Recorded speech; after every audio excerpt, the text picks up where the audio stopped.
Hello everybody, my name is River. Welcome to the channel of Dirty Adventures. That's what I thought of it at the moment. I had YouTube channels and were on other YouTube channels in the past for off-roading and shoot 'em up, bang 'em up videos when we made back in high school. And I wanted to do a review on my 2025 YZ250X 2-stroke. I got this bike about 6-7 months ago, put about 20 to 30-ish hours onto it, and want to give a little review. Eventually I want to get some GoPros, put on my side-by-side and my helmet on this.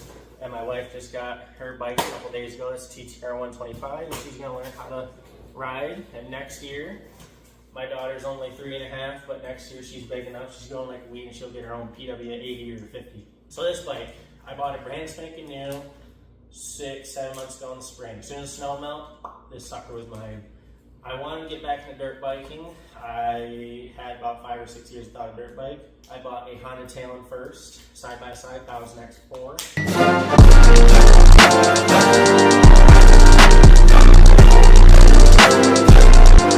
Love it. I'll do a review on that eventually. It's just at my dad's house. He loves driving it, so I left it over there. He has more property than I do. So, this bike right here.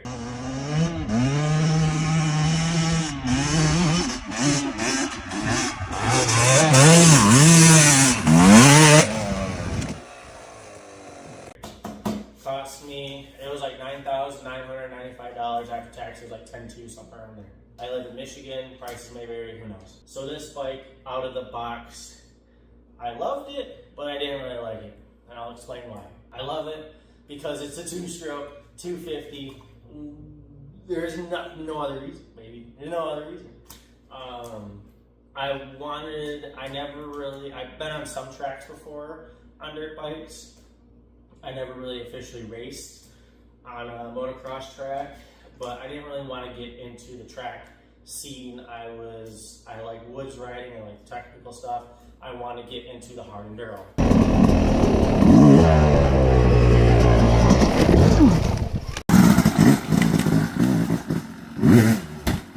Nope.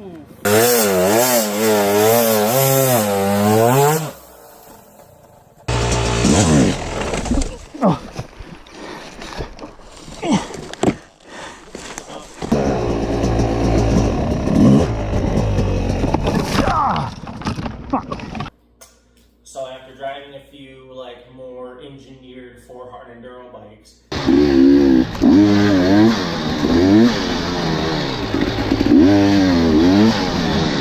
I was left with the question, well, what kind of bike I want to get. So I've been a big fan of Yamaha, Honda. I grew up with those bikes. I had a Suzuki RMX 250 for a while. I love that bike. It was heavy and it was a tank, but it'll plow through anything, baby. That just started having a lot of issues at the time. I was a teenager, I couldn't really afford to fix it. And so now that I'm older and I have access to adult money and fun stuff.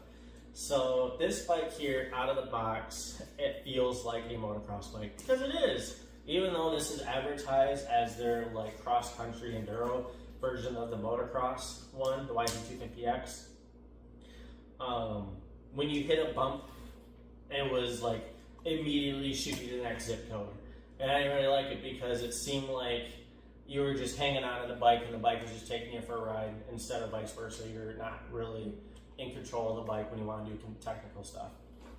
So off rip, it felt like the clutch was really hard to push, and it's just a cable clutch, old school, like this, carbureted, nothing fancy. They didn't change anything on this bike. So I want to make some changes so I can deal with the technical stuff a lot better. So day one, when we took this on the ride 3 days after I bought it, we messed with the suspension, with just clicking in and out, and it made it a little bit softer, but it still was, go over a log fast or anything like that, it ricochets off you. You didn't want to sponge into it, you can creep over it, just wing.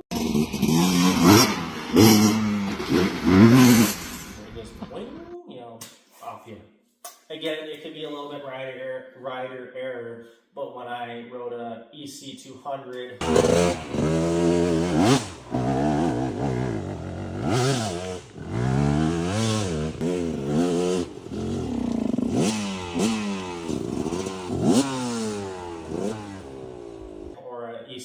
300 gas two-stroke. I felt like I was way more in control, but my buddy put thousands of dollars of his suspension components into that bike, and those bikes are more engineered for that hard enduro stuff. This bike out of the box is ready for everything, but I kind of wanted to hone in into that nice, smooth clutch feel and suspension feel that hard enduro bikes have. So what we ended up doing is that the suspension was looked over twice by my buddy. He's a dirt bike guru and knows a lot about this kind of tuning stuff more than I am. And he fiddled with the clutch. He adjusted more down where the plates are at than the handle. He made some adjustments up here, made more adjustments down here, and ended up feeling way better. At first, I had the clutch fully engaged and it would boot stall. It could be my error. It could be just the bike's how it was just designed and I didn't really fiddle with it. Like I said, they built this together. It was in a crate. I did not buy a display model, so I was just running it as it was. So he made some adjustments and the bike started to feel more manageable. The power was good, but just the way the suspension and then the clutch felt, trying to manage the power going over a lot of like extremely hard technical stuff, I couldn't really manage it that well as what I could in a gas dirt bike where that was more designed and really built into an enduro bike. Now that being said, after our tweaks and tunes on it, tuning and stuff, it feels way better. I feel way more control about it. The carburetor from the factory, there's nothing wrong with it, but the jets are running pretty rich, depending on if whatever dealer puts jets in it. They came with like 6 or 7 different jetting from the factory. They gave me like a bag and stuff. My buddy looked it over, put some jets in it. Like the first day we rode it, it was a lot better. Calmed down a little bit, started evening itself out, and then just a week ago he put some other jets into it. I don't know the numbers on it. He did it while I was doing other things, and it just feels more smoothly, I guess, if that makes sense. It's not like, it's not too rich, it's like perfect. We're in Michigan, so we don't have stupid no high elevation or anything like that. So it's really good for around here. The tires on there are Dunlop Geomaxes, I think. Yeah, Geomax. Very good tire. It bites into everything. I'm very, very happy with it. Arguably one of the best, in my opinion, tires to have on a dirt bike.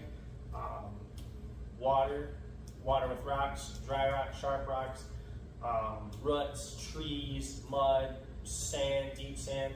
This tire can pretty much tackle everything without it's lacking traction. I'm still yet to drive it in ice and snow because I got it in the springtime and now it's in the fall time. Love Tire says Excel rims on it, really good stuff. Yamaha did a really good job developing this bike. I have some niches about it, especially with the suspension.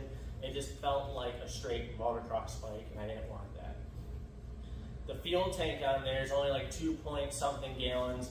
This baby drinks fuel like it's last thing on earth. When we take side-by-side out on sand trails, fourth and fifth gear, flat out, it drinks fuel pretty quickly. In the woods, yeah, not so much. Depends on how much, high speed and, flying through the trails as varies. I want to get a bigger fuel tank on there eventually. Put the bark bashers on there immediately. I love these things. I would always put these on every bike I own. My buddy put them on my wife's bike with the little extra plastic guards. They look pretty funny because it's a small bike, but very good. These have saved my hands and knuckles a lot already. Now, the flywheel weight. I need to put a flywheel weight on there, but it's another thing I wanted to put on the bike because a lot of the other two-strokes I drove that are more hard enduro,